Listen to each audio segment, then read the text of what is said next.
అందరికీ షలోం. ప్రార్థన.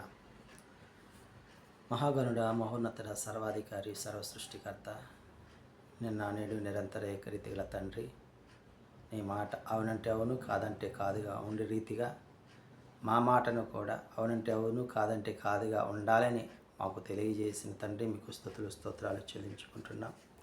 బుద్ధి జ్ఞానుల సర్వసంపదలు నీ అందే గుప్తములై ఉన్నాయని మాకు తెలియజేసిన తండ్రి, మీకు స్తోత్రం.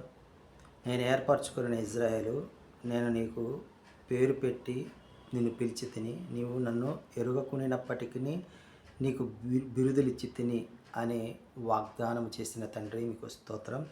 నీ సంతానం ఇసుక వలె విస్తారమగును, నీ గర్భఫలము దాని రేణువు వలె విస్తరించును, వారి నామము నా సన్నిధి నుండి కొట్టివేయబడదు, మరువబడదు అని వాగ్దానం చేసిన తండ్రి, మీకు స్తోత్రం.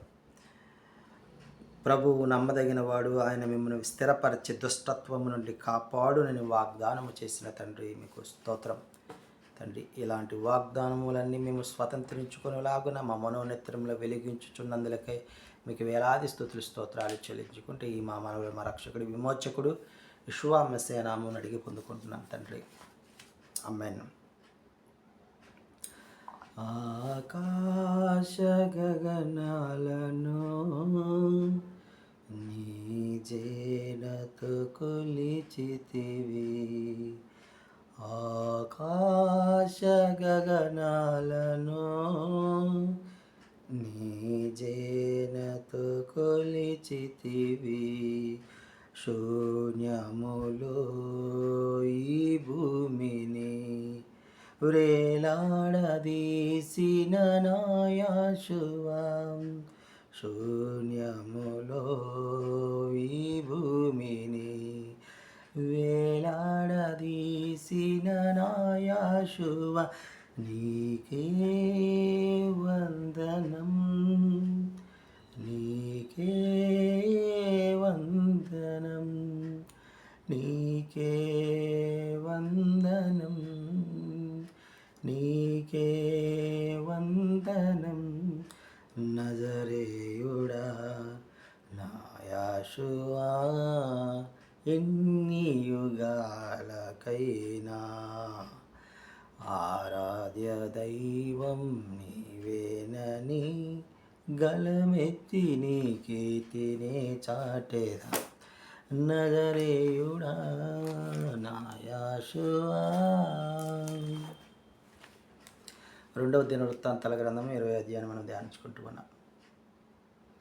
యెహోషాపాతు అదోనే వారికి వ్యతిరేకంగా విరోధముగా ఉన్న వారితో స్నేహించాడు కాబట్టి, వారికి సహాయం చేశాడు కాబట్టి యెహోషాపాతు మీదికి మోయాబీయులు, అమ్మోనీయులు,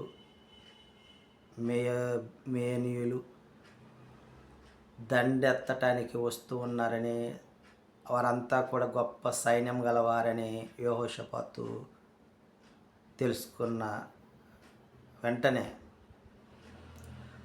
భయపడి అదోనై వారి వద్ద అంటే యావే వద్ద విచారణ చేయడానికి ఉపవాస దినమును ప్రకటించినట్లుగా ఈ దినం మనం గమనించగలం. అదోనై మందిరములో యోధా వారు, ఇజ్రాయేలీలు వారు, జనులంతా నిలిచి ఉండగా యెహోషాపాతు, మా పితరుల తండ్రి అబ్రహాం, ఇస్సాకు, యాకోబుల తండ్రి, ఆకాశమందు దేవుడమైన తండ్రి, అన్యజనుల రాజ్యములు వేలువాడవు ఉన్న తండ్రి, బాహుబలము గలవాడా, పరాక్రమము గలవా తండ్రి, ఈ దేశపు స్థిర నివాసులను మా ఎదుట నుంచి వారిని తోలివేసి నీ స్నేహితుడైన అబ్రహాము సంతతికి శాశ్వతంగా ఈ యొక్క స్థలమును, ఈ యొక్క దేశమును అనుగ్రహించిన వాడవు నీవే కదా. అందులో నివసించిన వారు కీడైనను, యుద్ధమైనను, తీర్పైనను, తెగులైనను, కరువైనను వచ్చినప్పుడు చేతులెత్తి నీ మందిరము వైపు, నీ నామము పెట్టబడిన మందిరం వైపు చేతులెత్తి ప్రార్థన చేసి మొరపెట్టినప్పుడు నీవు